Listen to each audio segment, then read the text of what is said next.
just uploaded the previous video onto the computer. I've decided to add a bit of a footnote. Firstly, a beam that's loaded across its width like that, rather than like that, it's called a shear web. And a structure called a shear web, and it's very stiff. It never really wants to bend. In fact, if you press on it, it tends to twist rather than bend. So that's called a shear web. And the big beam, I've got a nice picture of it here. Effectively, what you're looking at there is a massive shear web, and there were two either side with the bottom top plates joining together. Now, what we've got here is a building that's been dynamited. But there's a big problem.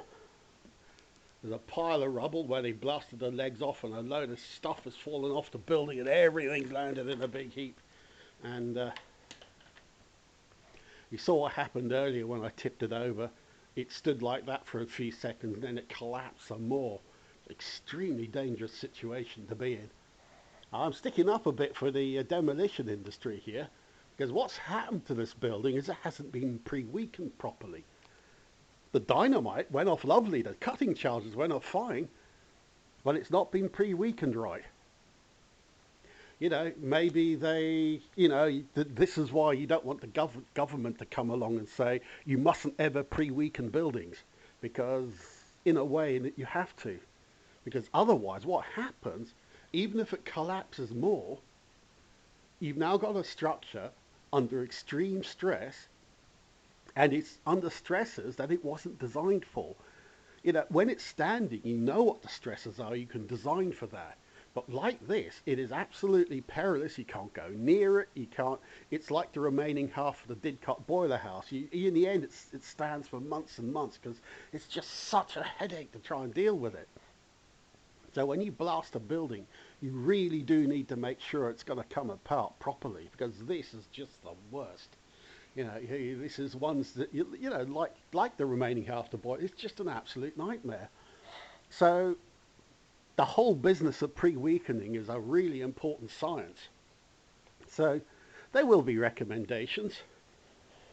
Let's pick up this thing again. You might, for instance, say that vertical pre-weak cutting is a bad idea because of this business. So, it might be a good idea to just have as a general rule to avoid vertical cuts as much as possible.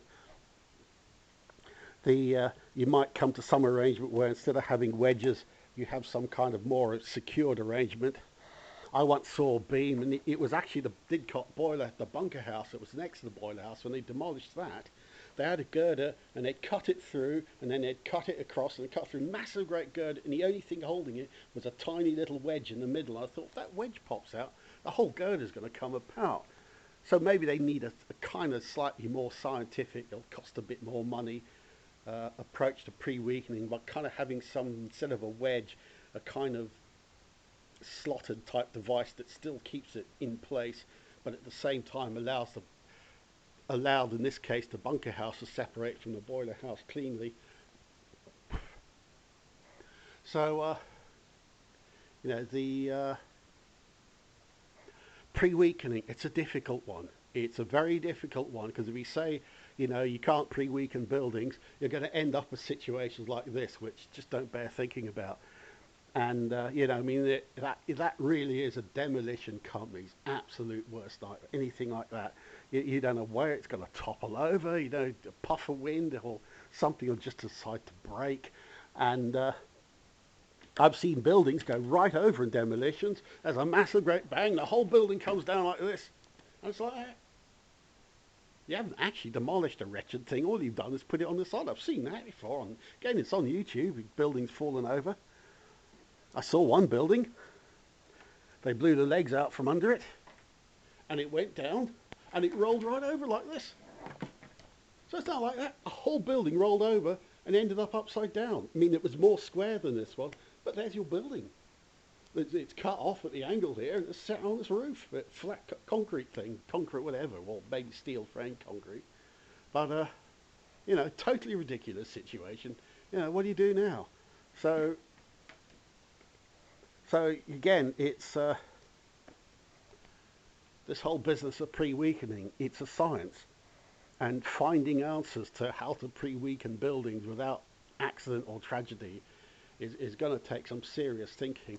And I think it would be a mistake to make a blanket rules on pre-weakening that could actually lead to more disasters rather than be helpful. And because somebody asked me, what would I do? You know, what would I have done? You know, I would have probably done something more like this. The columns are bolted together in places, and so what I would have done is taken all the bolts out and possibly welded little guides on the side, because there's so much scrap metal inside. It's not easy to do. They're not difficult to do. It doesn't cost anything in terms of raw materials. And as the building toppled over, the columns would kind of just part company and then just slide off each other. And it wouldn't be a wedge cut. It's, if you see this table here, if I had 3 or 4 of these tables stacked on top of each other, the legs aren't bolted together. They're just resting on each other. Plenty of strength. As soon as I take the bottom legs out, all the other tables slide off, and so the whole thing falls apart because the columns are just slipped off each other. But I mean, that's just a suggestion. I'm not a demolition expert, but the thing is, I'm just sort of kind of pointing out that making blanket rules against pre-weakening, even though it's damn scary when you look at how much steel they cut through on these buildings, you know, it'd probably be a mistake. And that's, whoops, I'll just ping something out of here. And but I would think that again, this will probably come out in the report anyway, that there'll be thoughts against certainly doing vertical cuts and columns because of the way they need to hold together. But yeah, it's going to take some thought. And so yeah, this is going to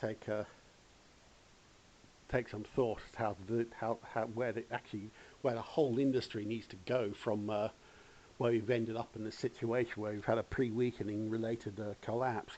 And because these were the Didcot boiler house structure was immensely strong. And it's because of the huge amount of vibration and hammering that it put up with during the life. They were immensely strong. So you know, much exceptionally so. And without pre-weakening, it would, you know, I mean, you could just dynamite it. Why just stick dynamite all over it and blow it up? Well, you could, but you'd smash every window in Didcot. The amount of blooming dynamite you'd need to take all this apart without pre-weakening and to make sure it actually came apart, you know, you'd break every window in the whole of the town. So, you know, you really don't want to use that much explosive. So, you know, so you say I'll stick up for pre-weakening, but they're going to have to do that. No doubt, be doing some really serious thinking as to how they'll execute it. And with that, I say good luck to them for that.